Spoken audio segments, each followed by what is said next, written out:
ফজরের নামাজ না পড়ে ঘুমায় যারা, এরা তো মাওলার দুশমন, এরা তো রসুলের দুশমন, এরা তো ইসলামের দুশমন।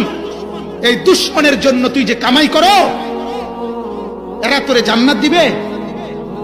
কথা বলেন না কেন?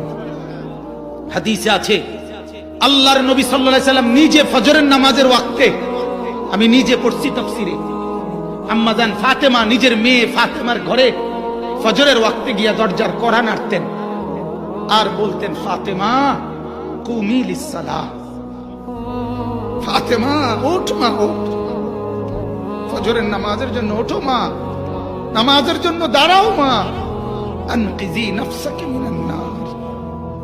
আল্লাহর নবী বলেন, ফাতেমা জাহান্নামের আগুন থেকে নিজেকে বাঁচা মা, ফাইন্নী লা উগনি আনকে মিনাল্লাহি শাইআ। নবী বলছে, মিয়া ফাতেমা হাসরে